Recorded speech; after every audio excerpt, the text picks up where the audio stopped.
Greetings. My name is Joey Rowell. I'm the Deputy Chief of Administration at Hardeeville Fire Department, and today we're going to talk to you a little bit about hurricane safety and preparedness. The hurricane season here in South Carolina, as well as the Southeast, starts in June and ends in November. Typically, we don't see a lot of hurricane activity, but in recent years we have seen the effects of storms such as Hurricane Matthew and some of the others that has kind of inundated our area. We want to make sure that you are prepared for a hurricane, and a lot of the preparedness comes in way in advance, but we basically tell folks to pre-plan for anything. And what we mean by that is make sure that you've got some things in order with you and your family. First off, if a hurricane is imminent and a mandatory evacuation is given by the governor, do you have a place to go? Basically, we need to get folks away from here if that order is in effect. That way you are safe, and it's less people to have to worry about from a public safety standpoint.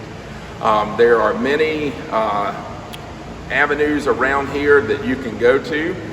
There are evacuation zones that are established by State Department of Highway Safety.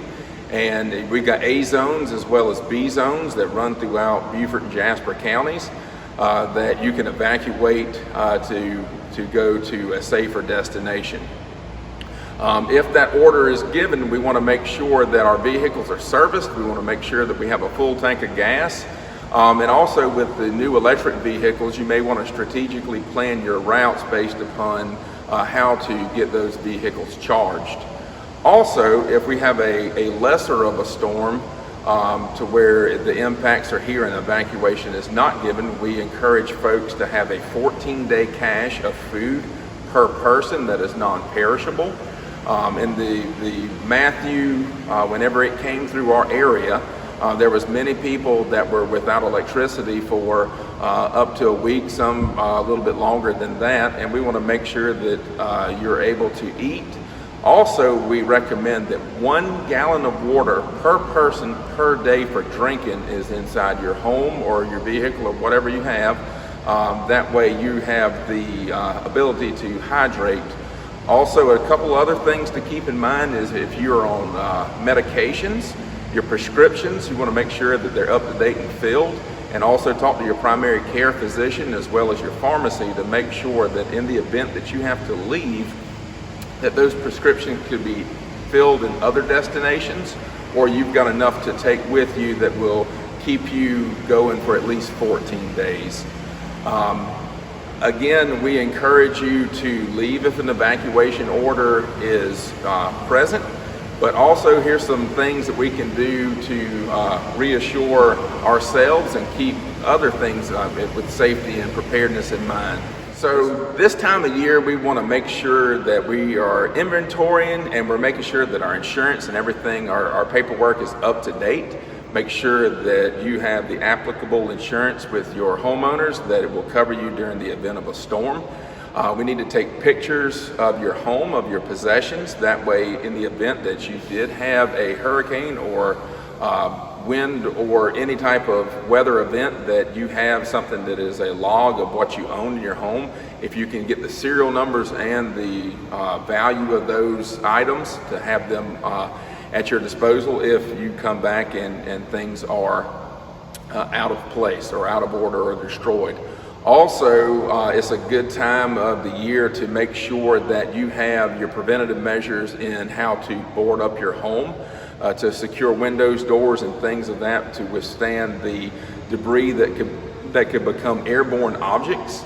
A lot of folks use plywood. There's a lot of things on the market now that are specifically made and that are easily deployable that you could put on your windows. Some of the newer ones, like we're now use at our fire stations, we can basically secure our whole fire station in less than an hour with the new Kevlar style window and door protection.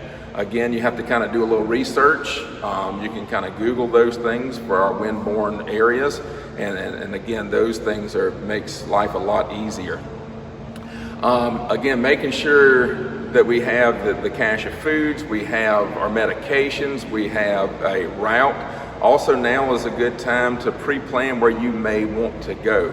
If you leave before a declared evacuation given by the governor, you can pretty much choose your destination to where you're going if you get out ahead of the crowds.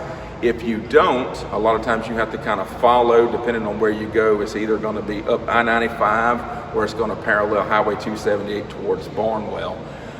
Again, pick those destinations that you may choose to go to. I will tell you, in the event of Hurricane Matthew and some of the other storms that were recently here, folks had to go a couple states over to find lodging whenever they evacuated the low country region. Another thing to keep special consideration of are your pets. What do we do with these pets whenever we evacuate, when we take them with us? So we need to make sure that we also have food, water, medications, a leash, any type of ID tags, microchips, and they're up to date on vaccines, because a lot of places are hurricane friendly as you start moving out to evacuate. But having those things in place, in order now, would be strongly encouraged. Another thing is, if you're unable to evacuate here, there is a local shelter that is at the Jasper County School Complex in Ridgeland, 250 Jaguar Trail. This shelter is basically for folks that are coming from the county as well as other places in here.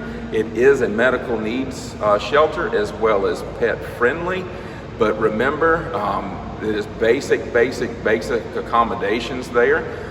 If you do go, you probably need to bring some blankets, covers, and other creature comforts that may not be provided for at that shelter, as well as some type of entertainment value, books to read or things to do, because those things will be very, very limited. Again, we strongly encourage the folks in our area to be prepared. Expect the worst and have a plan in place. There are many other topics that we can discuss when it comes to hurricane safety.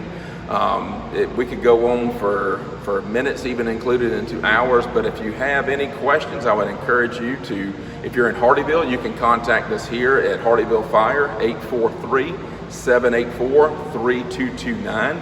Or if you live in the Jasper County area, you can contact Jasper County Emergency Services, 843-726-7607, and they can direct you into the right things and give you some information that will greatly help you.